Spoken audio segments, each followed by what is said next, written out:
जय जिनेंद्र साधर्मी बंधुओं। अभी पिछले वीडियो में हमने चर्चा की थी उपयोग पर समाप्ति की थी। तो अब मैं थोड़ा और आगे बढ़ा रही हूँ इस चर्चा को कि हमारे उपयोग में 3 चीज़ें हमें स्पष्ट दिखाई देती हैं, जैसे पाप परिणाम, पुण्य परिणाम और उन्हें जानता देखता हुआ हमारा ज्ञान परिणाम। अब यहाँ पर पाप और पुण्य के परिणामों से तो सभी परिचित हैं, हालांकि वो भी मूल रूप से परिचित हैं ऐसा नहीं कहूँगी मैं, क्योंकि यहाँ पर तो हम पुण्य क्या कहते हैं, ये पाप को ही पुण्य मान करके बैठे हैं, सिर्फ पाप को। अब ये विषय बहुत अलग हटकर हो जाएगा और बहुत डिटेल में हो जाएगा, फिर कभी अवसर मिला तो मैं ज़रूर इस विषय को लूँगी। लेकिन अभी हम अपने महावीर जयंती से संबंधित विषय पर ही चलते हैं, इस विषय को लंबा नहीं कर रही हूँ।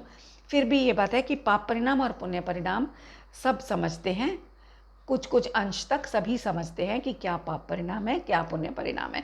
जैसे इसी को ले लो, चलो पूजा पाठ आदि को सब पुण्य मानते हैं, दया दान करुणा रखना, सेवा करना, इन सबको पुण्य परिणाम मानते हैं और ये वास्तव में पुण्य के परिणाम हैं भी, है ना। लेकिन और पाप परिणाम किसी का बुरा सोचना करना, किसी की वस्तु छीन लेना, ज़बरदस्ती से चोरी कर लेना, किसी को अपशब्द कह देना आदि आदि, ये सारे पाप परिणाम ये सभी समझते हैं। लेकिन इनको जानता देखता हुआ इनके साथ साथ जो एक अविरल धारा चल रही है, ये पुण्य पाप के परिणामों में तो चेंजेस आते दिखते हैं। कभी पुण्य भाव है, कभी पाप भाव है, कभी मंद है, कभी तीव्र है ना। इस प्रकार से इनमें चेंजेस दिखते हैं। लेकिन ये जो ज्ञान धारा साथ में चल रही है, जो इन बदलते हुए पुण्य पाप के परिणामों को निरंतर जान रही है, उसकी ओर किसी का ध्यान ही नहीं जाता, उसे वास्तव में कोई नहीं जानता दुनिया में। जबकि ये ही हमारी वास्तविक संपत्ति है। इसको ही जानने के लिए हमारे महावीर ने आज हमें संदेश दिया, उपदेश देकर के वे अनंत काल के लिए मौन हो गए। अब हमारा ये कर्तव्य बनता है, जैसे अपने पिता की वसीयत होती है ना, पिता तो वसीयत लिख करके चले जाते हैं, लेकिन हम उनकी लिखी हुई वसीयत के अनुसार बंटवारा करते हैं, है ना। उसी प्रकार यहाँ भी हमारे महावीर भगवान हमें ये अपनी अमूल्य वसीयत दे करके चले गए। अब हमारा ये कर्तव्य बनता है कि हम उनकी उस वसीयत को उठाएं, पढ़ें, समझें और उस पर अमल करें, आचरण करें और उनके समान ही बन जाएं। ये हमारा कर्तव्य बनता है। लेकिन वो तब होगा जब पुण्य पाप के परिणामों से दृष्टि हटाकर हम उनके पीछे छुपे हुए एक ज्ञान ज्ञान ज्ञान ज्ञान रूपी एक परिणाम को समझें, उसका लक्ष्य करें, उसी को कंसंट्रेट करें, उसी पर अपने इस उपयोग को केंद्रित करें, एकाग्र करें। तभी हमारा, समझो कि महावीर भगवान की वसीयत हमने पाली, है ना। तो ये जो परिणाम है ये कभी मैला नहीं होता साथियों, कभी भी। कितने भी पुण्य पाप के परिणाम आए, ये मल हैं पुण्य पाप के परिणाम, इनसे मलिन नहीं हुआ। अगर हो जाता ना एक समय के लिए भी मैला, तो एक परिणाम जो आके चला गया तो अगला ही परिणाम तुरंत हमें जानने में जो आ रहा है वो नहीं आ पाता जानने में। क्यों? क्योंकि पहले परिणाम को जानने के कारण जो उस परिणाम की मलिनता थी वो तो इस ज्ञान का जो परिणाम है इस पर लग जाती ना फिर, और उसको साफ किए बिना अगला परिणाम कैसे जानने में आता। लेकिन हम तो देखते हैं, हम तो कभी किसी भी परिणाम के आने जाने से अगले परिणाम को जानने में या पहले आए गए परिणाम को भी याद रखने से हमें कोई आपत्ति नहीं होती, हमें कोई बाधा नहीं होती। इसका मतलब कि ये हमारा जो ज्ञान परिणाम है ये त्रिकाल स्वच्छ है, त्रिकाल शुद्ध है, इस पर पुण्य पाप के परिणामों की परछाई भी नहीं है।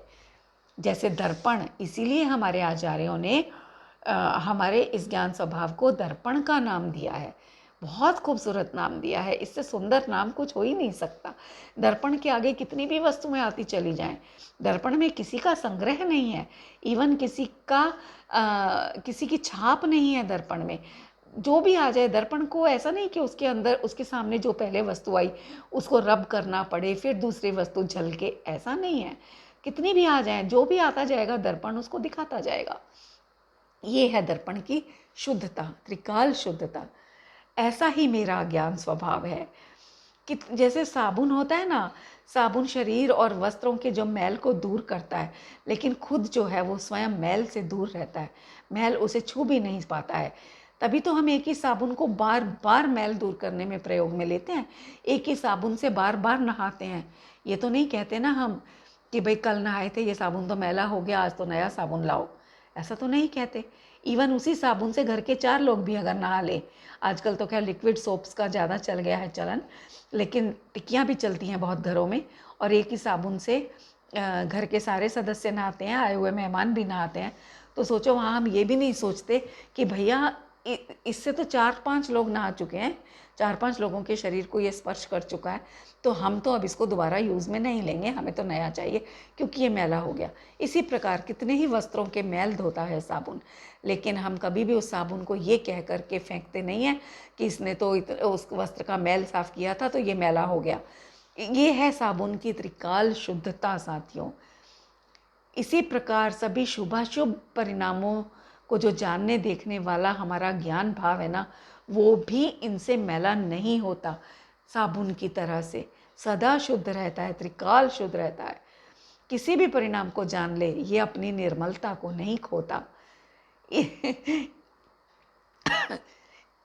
इसीलिए जो ज्ञान है वो निरंतर उदयागत परिणामों को जान पाता है ना। अगर ये मैला हो जाए तो उदय में आए हुए परिणामों को जान कैसे पाएगा? वहाँ तो मलिनता आ गई, और मलिनता में तो कुछ दिखाई नहीं देता, नहीं जान पाएगा। लेकिन ये जान पाता है और हमें प्रत्यक्ष दिखाई देता है, एक एक परिणाम हमारे जानने में आता है। हमारे जानने से ओझल होकर के कोई परिणाम नहीं रह पाता। इसलिए यही हमारी त्रिकाली शुद्धता है, इसी का हमें अवलंबन लेना है। एक एक राग आदि के परिणाम से अपने आप को मैला नहीं मानना, अपने आप को दीनहीन नहीं मानना, उसकी उपेक्षा करते हुए अपने इस स्वभाव का आश्रय करना है। इस स्वभाव के आश्रय बिना उपेक्षा करोगे तो डिप्रेशन आएगा, लेकिन और स्वच्छंदता भी आ सकती है, लेकिन इसका आश्रय करते हुए अगर इन परिणामों की उपेक्षा की जाएगी तो निश्चित तौर पर ना डिप्रेशन आएगा, ना स्वच्छंदता आएगी। आएगा तो केवल वीतराग रस आएगा, हमारी परिणति में झरेगा। मूसलाधार बरसात होगी वीतराग रस की, आनंद रस की। तो मेरे महावीर भगवान जो हैं वो अपनी इसी ज्ञान सुरंग में इस तरह प्रविष्ट हुए कि रागादि परिणामों की जो अग्नि थी उन्हें छू भी नहीं पाई। पांडव, याद करो यहाँ पर पांडवों को, कि पांडवों को जलाने के लिए कौरवों ने, दुर्योधन ने अग्नि लगा दी थी उनके महल में, लेकिन उसके पहले ही उन्होंने सावधानी रखते हुए समझ गए थे उसकी चाल को, और उन्होंने सुरंग बना ली थी अपने महल के नीचे से, और चुपचाप उस सुरंग से निकल के अज्ञातवास में चले गए। और वो कौरव खुश होते रहे ये सोचकर कि वो तो मर गए, पांचों जल गए। ऐसा नहीं हुआ था। तो इसी प्रकार ये जो हमारा ज्ञान स्वभाव है ना, ये सुरंग है एक प्रकार की, ऐसी सुरंग कि इसके बाहर बाहर रागादि भावों का अग्निकांड होता हो तो होता रहे, लेकिन अगर जो जीव जो उपयोग इस सुरंग में एक बार प्रविष्ट हो गया ना, तो उसको ये बाहर का अग्निकांड बिल्कुल भी गर्मी भी नहीं महसूस करा पाएगा, झुलसा पाने की तो बात ही नहीं है। और वो इस सुरंग में घुस गया जो, वो चलते चलते चलते इस सुरंग में एक दिन सिद्धालय में विराजमान हो जाएगा, अपने अनंत स्वभाव के निकट पहुंच जाएगा, उसको स्पर्श करेगा और पहले तो सम्यक दर्शन लेगा, फिर उसके बाद उसी सम्यक दर्शन रूप फिर आचरण करते करते करते एक दिन सिद्धशिला पर विराजमान हो जाएगा। ये क्रम है। तो मेरे महावीर ने भी यही कार्य किया। वे अपनी इस ज्ञान सुरंग में, ये ज्ञान सुरंग बनानी नहीं पड़ती, ये बनी बनाई है, लेकिन उसको जाना उन्होंने, जान करके उसमें ऐसे प्रविष्ट हुए कि रागादि परिणाम उन्हें छू भी नहीं पाए, और दुनिया को पता ही नहीं चल पाया। दुनिया कशाई करती रही, उन्हें मूर्ख समझती रही। दुनिया की कड़वी बातों पर, उनके अनाप शनाप अनंत अनुबंधी जनित कार्यों पर भी उन्होंने कोई रिएक्शन नहीं किया, कोई प्रतिक्रिया नहीं व्यक्त की। वे तो अपनी ज्ञान सुरंग में घुस जाते थे। जब भी लोग उन पर कुछ भी उपसर्ग करते थे, वे तुरंत अपनी इस ज्ञान सुरंग में ही प्रविष्ट हुए मिलते थे, और कदाचित बाहर उपयोग आता था तो फिर अंदर हो जाते थे। तभी तो कहा क्षण क्षण में अंतर्मुख होते, है ना, मुनिराज के लिए। तो ऐसा जो मेरा उपयोग है, ये ही मुनिराज है, ये ही महावीर है। तो वे ऐसे अंदर इस ज्ञान सुरंग में प्रविष्ट हुए कि बाहर का जगत यही समझता रहा, खुश होता रहा कि देखो हमने इसकी बोलती बंद करवा दी, ये अब हमारे सामने बोल नहीं सकता, इस मान कषाय में डूबा है ये जगत। और यही मानता रहा महावीर भगवान की चुप्पी देख देख कर। लेकिन उन्हें नहीं पता कि वो अंदर ही अंदर कितना महान कार्य कर गए, कि उस ज्ञान सुरंग में प्रविष्ट हो गए कि जहाँ तक तुम्हारी बातें उन्हें सुनाई नहीं देती, तुम्हारी क्रियाएं उन्हें दिखाई नहीं देती, मुख मोड़ गए वो तुम्हारी तरफ से। ऐसा महान कार्य करने से ही मेरे वीर आज महावीर कहलाए। तो आज उन्हीं की जन्म जयंती है, इसीलिए मुझे प्रसन्नता है, इसीलिए ये महावीर जयंती मनाई जाने योग्य है। तो ऐसी ही ज्ञायकता, जैसी ज्ञायकता उन्होंने देखी ना, और उस ज्ञायकता को देखकर वो ज्ञान सुरंग में प्रविष्ट हो गए, ऐसी ही ज्ञायकता मेरी भी है और अभी ही है। ऐसी वाणी महावीर भगवान ने हमें दी, ऐसा उपदेश हमें दिया, मेरी ऐसी ध्रुव सत्ता को उन्होंने बताया। और उन्होंने मुझे ये नहीं कहा कि तू ज्ञायक बन जा, उन्होंने कहा तू ज्ञायक है और उसको देख, बस ये कहा, बनने के लिए नहीं कहा। उन्होंने पुण्य पाप को नष्ट करने का कर्तृत्व भी हमें नहीं दिया, नहीं समझाया, ऐसा कोई उपदेश नहीं दिया, क्योंकि वो परद्रव्य हैं, उनमें हम कुछ कर भी नहीं सकते। इसलिए विपरीत उपदेश वो नहीं देंगे हमें कभी भी। उन्होंने हमें उपदेश दिया, सिर्फ ये दिया कि जो तेरी वर्तती हुई ज्ञायकता है, जो तेरा वर्तता हुआ त्रिकाली स्वभाव है, सदा काल शुद्ध स्वभाव है तेरा, आनंद से ओतप्रोत है तेरा स्वभाव, ऐसी तेरी ज्ञायकता, ऐसी मेरी ज्ञायकता का, ऐसे मेरे स्वभाव का ही उन्होंने उपदेश दिया कि उसको तू देख और देख कर उसमें जम और रम, ये उपदेश उन्होंने दिया। तो ऐसे उपदेश का अगर हम अमल करें, उपदेश पर कि हम अपने आप को ज्ञान मात्र अनुभव करें, तो ऐसे अनुभवन से समस्त कर्तृत्व का नाश खुद हो जाता है, हमें करना नहीं पड़ता, अपने आप हो जाता है। महावीर के ऐसे ही अपूर्व पुरुषार्थ का बोध देती है हमें महावीर जयंती। सोचो, राग का बोध नहीं देती, अपूर्व पुरुषार्थ का, वीतरागता प्रकट करने के अपूर्व पुरुषार्थ का बोध देती है महावीर जयंती। देखो, जैसे हजारों चट्टानें भी नदी के प्रवाह को रोकने में समर्थ नहीं है ना, नदी का जल चट्टानों के बीच भी अपना मार्ग बना करके बहता रहता है। बल्कि एक भारी पत्थर पर अगर कोई जलधारा निरंतर बूंद बूंद पड़ करके अगर पड़ती रहे ना, तो वो जलधारा की एक एक बूंद भी उस पत्थर को तोड़ने में समर्थ हो जाती है।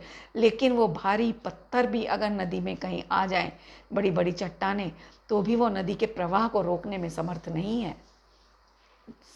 सोचो, इसी प्रकार ये कितने भी राग आदि भाव, अगर इनके ऊपर हम, इनको मैंने पत्थरों की जगह रखा है, अगर इनके ऊपर हम अपनी ज्ञान धारा की एक एक बूंद भी बरसाते गए ना, तो एक दिन ये टूट करके इनके टुकड़े हो जाएंगे। जहाँ कहा कि मिथ्यात्व के 3 टुकड़े हो जाते हैं, वो महान कार्य हो जाएगा।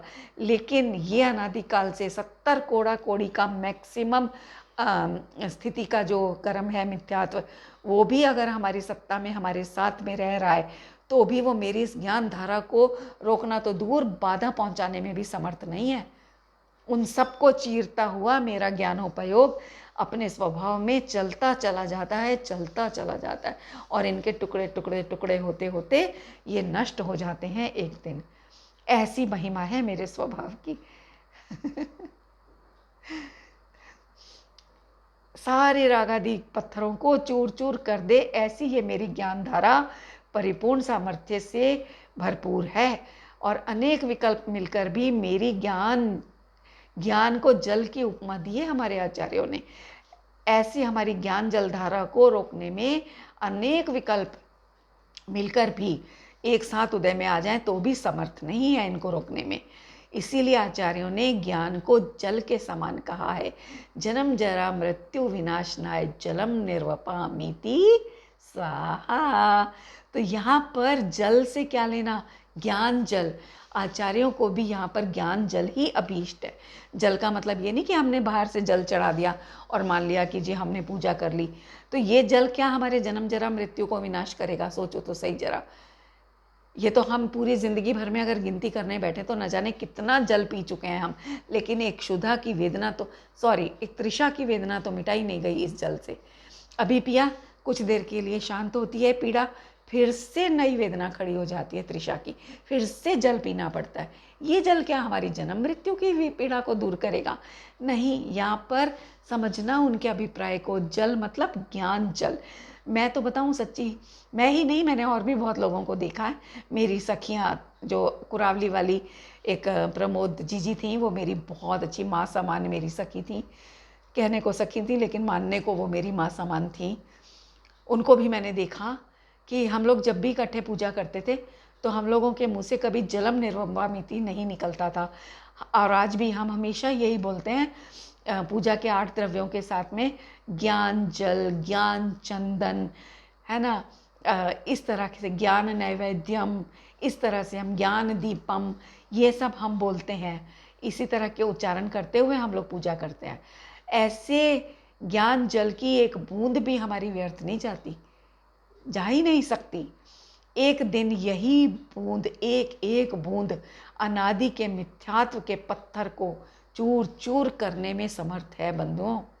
एक बार इसका आश्रय तो करके देखो। ऐसे ज्ञान सामर्थ्य का, जब एक बार इस अपनी ज्ञान सामर्थ्य की महिमा आएगी ना, तो ये बूंदें अपने आप, एक एक ज्ञान जल की बूंदों को हमें बहाना नहीं पड़ेगा, ये अपने आप गिरेंगी और सारे कर्म रूपी पत्थरों को चूर चूर कर देंगी। हम तो अपने उस सिंहासन पर विराजमान हो गए समझो बस। उसके आगे हमारा कर्तव्य कुछ नहीं बचता, जो है ये सब अपने आप होगा। इसलिए कहूँगी कि भेद ज्ञान के नाम पर आर्त ध्यान अथवा विकल्प करते रहना उचित नहीं है। प्राय लोग क्या करते हैं, हाय मेरा भेद ज्ञान नहीं चलता, हाय हम इतना स्वाध्याय करते हैं, हाय हम रोज़ की 3-4 प्रवचन की वीडियो सुनते हैं, लेकिन हमारा तो भेद ज्ञान ही नहीं चलता, ऐसे रुदन करते दिखाई देते हैं। तो भेद ज्ञान के नाम पर ये रुदन करना बंद करो और अपनी इसी ज्ञान जल धारा में मस्त रहो।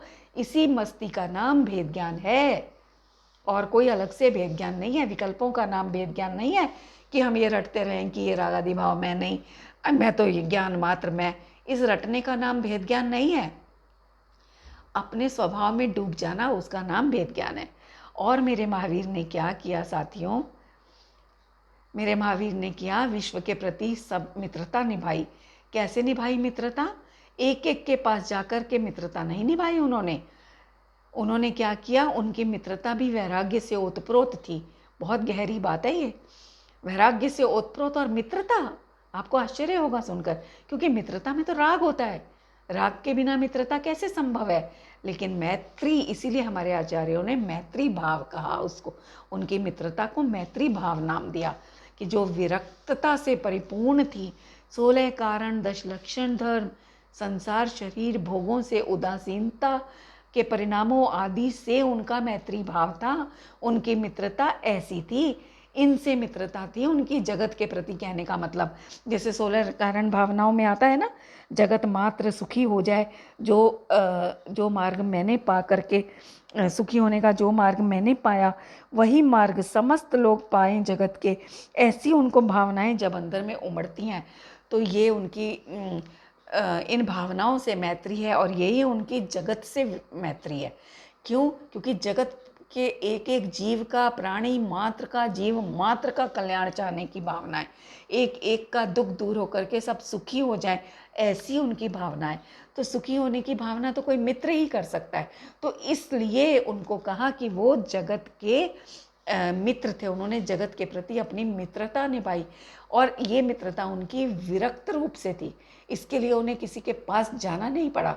उनके अपने अंदर ही जो परिणाम चलते थे, वही उनके विरक्ति रूप परिणाम उनका मैत्री भाव था। बंधुओं, ये है सारी महावीर जयंती का सार आपको बता रही हूँ। जगत के प्रति यही उनका माध्यस्थ और जो उदासीन भाव है ना, यही उनकी मित्रता थी जगत के प्रति। क्योंकि विरक्त व्यक्ति और उदासीन व्यक्ति जो होगा ना, वो किसी का अहित नहीं कर सकता, कभी भी नहीं कर सकता, रागी ही अहित करेगा। इसलिए यहाँ पर मैत्री भाव को जो लिया ना जगत के प्रति उनका, उसको विरक्तता के साथ जोड़ा है मैंने। वैराग्यमयी था उनका मैत्री भाव जगत के प्रति, जिसमें सबके कल्याण की ही भावना थी। अहित की तो कल्पना भी संभव नहीं उस परिणाम में। अगर ऐसा मैत्री भाव हम भी अपने अंदर प्रकट करें, तभी हमारा जन्म जयंती मनाना सार्थक होगा बंधुओं। कोई लौकिक वस्तु अच्छी लगने पर उसे पाना हम चाहते हैं, उसके गीत गाकर उसे छोड़ नहीं देते। जिस वस्तु को हम पाना चाहते हैं लौकिक में, उसके गीत गाकर के उसे छोड़ नहीं देते। उसके गीत ना गाएं तो भी उसकी प्राप्ति किस प्रकार हमें हो जाए, उसके निरंतर प्रयासों में लगे रहते हैं, उसी के लिए चिंतन चलते रहते हैं, उसी के लिए एफर्ट्स चलते रहते हैं। तो यहाँ भी वही कार्य करना है, कुछ नया नहीं करना है, सिर्फ दृष्टि पलट करके और अपना लक्ष्य पलटना है बस। बाकी कार्य सारे वही होंगे जो लौकिक में हो रहे हैं, है ना। तो इसी प्रकार महावीर के गीत गा कर के भी महावीर जयंती मना करके नहीं छोड़ देना है। उनके समान गुणों को अपने भीतर प्रकट करने का प्रयास करें हम, वही वास्तव में हमारा वीर जयंती मनाना सार्थक है। इसमें पुरुषार्थ तो बहुत है बंधुओं, लेकिन ये पुरुषार्थ थकाने वाला नहीं है। देखो जगत के तो सारे पुरुषार्थ जितने हैं वो हमें थका देते हैं। अब सुबह सोकर के हम उठते हैं तो ताज़ा होते हैं, सारे दिन भर में काम करते करते करते करते इधर उधर के शाम होते होते कितनी बुरी तरह से थक के चूर हो जाते हैं, है ना। तो ये सारे पुरुषार्थ तो हमें थकाने वाले हैं, लेकिन ये जो हमारा पुरुषार्थ है ना, अपने को अपने रूप से जानना, देखना, उसमें लीनता करना, ये महासुखद पुरुषार्थ है। इसमें केवल और केवल सुख है, शांति ही शांति है, आनंद ही आनंद है इस पुरुषार्थ में। इसमें कहीं भी थकान का नामो निशान नहीं है। तभी तो भगवान के जो वो बताए ना 18 दोषों से रहित, उसमें थकान भी आता है ना एक, तो थकान को भी दोष में लिया, तो वो तो उन सब से दूर हो गए। क्यों हो गए? क्योंकि उन्होंने ऐसे स्वभाव का आश्रय लिया जिसमें थकान है ही नहीं, जिसमें जिसके पुरुषार्थ में, जिसके वीर्य में आनंद ही आनंद है। ऐसा कार्य उन्होंने किया, इसीलिए महावीर बने, इसीलिए आज मेरे आराध्य बने वो।